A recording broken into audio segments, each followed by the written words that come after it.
I'm Andrew Corrigan and I'm the Chief Judge of the Cairns Wine Show Awards, and I'm delighted to be here. There's approximately 700 wines being judged, which is quite a number of wines. That means that for the size of the wine awards here in Cairns, it rates as one of the reasonably significant wine shows that are on the Australian circuit at the moment.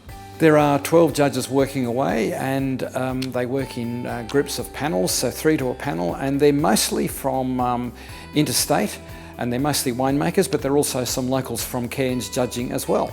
Yeah, the standard of judging is an Australian national protocol which has been established, and it's been in place for a long time, and that's what the Cairns Wine Show Awards uses, and it's been used here in Cairns for quite some time. It's from the actual Australian wine industry, technical people based in Adelaide. The judges decide the winning wines just by taste. They get no information about the identity of the wine or the region, and no clue as to what it might be. They know, for example, that they're judging Shiraz or Chardonnay, and they may know the vintage, but otherwise they have no information. They've got to make their decision totally on the taste as they see it from the glass of wine that's in front of them. And the wines come from all over Australia, and they're large and small companies. It's been a pretty good standard. The Cairns Wine Show Wine Awards has been going for 25 years now. You see a change of style. So the bigger, more full-bodied styles have given way to more elegant wines in the Australian wine industry, and that you see that at wine shows all over the country, and we see it here as well. The question of style of wine and what's successful in Cairns is a really interesting one.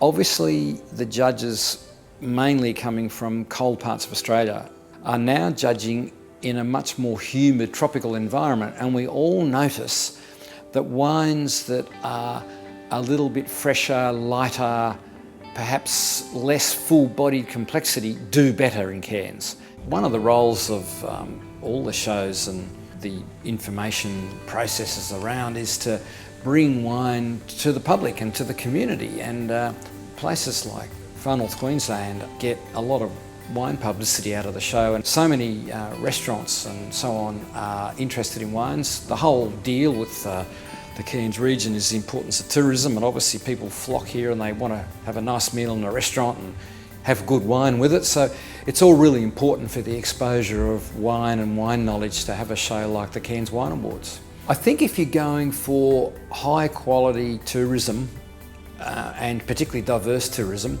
then there's going to be an important type of tourist that's going to want to spend money and enjoy meals and go to nice restaurants, and they want high quality food and high quality service, and of course the high quality wines to match.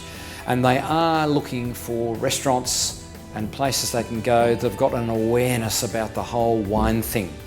And so it's quite important that there is a knowledge in the hospitality industry around Cairns that can deal with the high quality wine part of it, because that's an important part for tourism.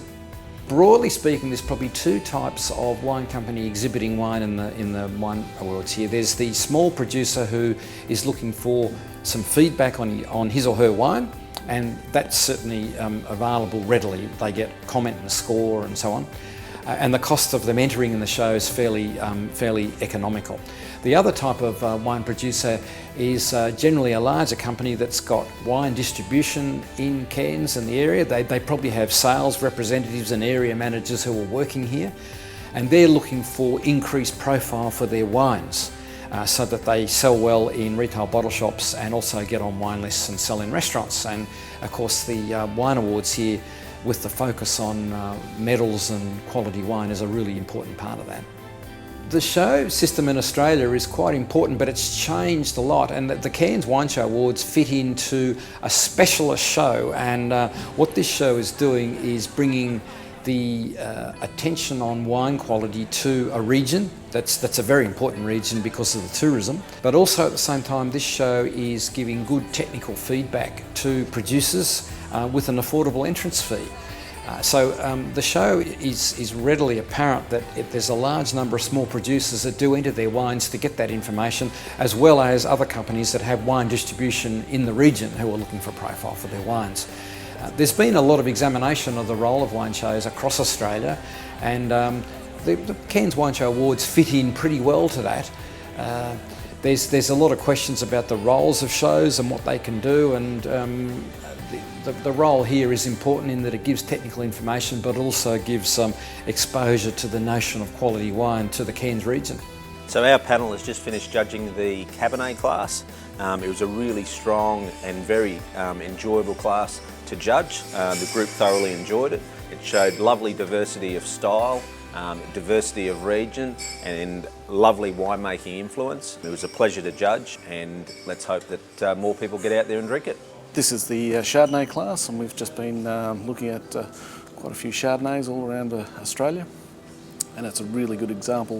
We're seeing some really good examples of fantastic Chardonnay. I think that, some of the hallmarks here are wines that have freshness and vitality, and it's quite amazing to see so many great wines. It's actually quite a chore to judge these wines because there are so many good ones here. Just recently did 2 classes of Semillon. One's for the younger Semillons, unoaked, and the second bracket was for maybe those that are oaked and matured classes. So both classes just excellent quality, and I think what it really highlighted was the fact that we have some amazingly good Semillon vineyards in this country and some lovely winemaking techniques. Both classes, I think, almost in every wine was awarded some medal, with a very high percentage of golds, very few faults, from very young wines who look sherbety and soapy and beautiful to lovely toasted, complex, aged bottled Semillons you could have with any food, well-crafted wines, and as I said, really highlighting probably the vineyard potentials and the quality of the vineyards where this fruit comes from. So lovely class to judge.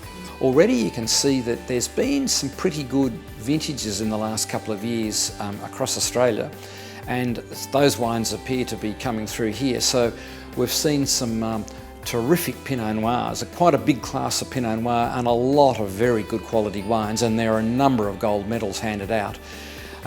You can see that the Pinot Noirs, the very big rich styles with a lot of oak that you used to see winning everything, that style's eased off a bit, and a more delicate, slightly more savoury, light-bodied Pinot Noir starting to emerge, and I suspect those wines probably come from the rather cold parts of Australia, such as southern Tasmania and perhaps the Yarra Valley and places like that. And I don't know for sure yet, but you can see that kind of style emerging.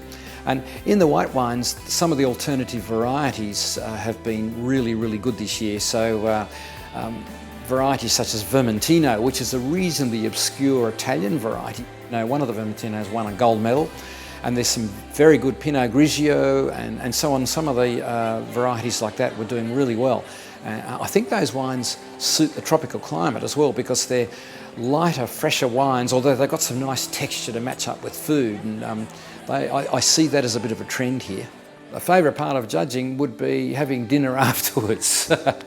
There's some really nice wines drunk by the judges when we're all finished for the day, I can tell you.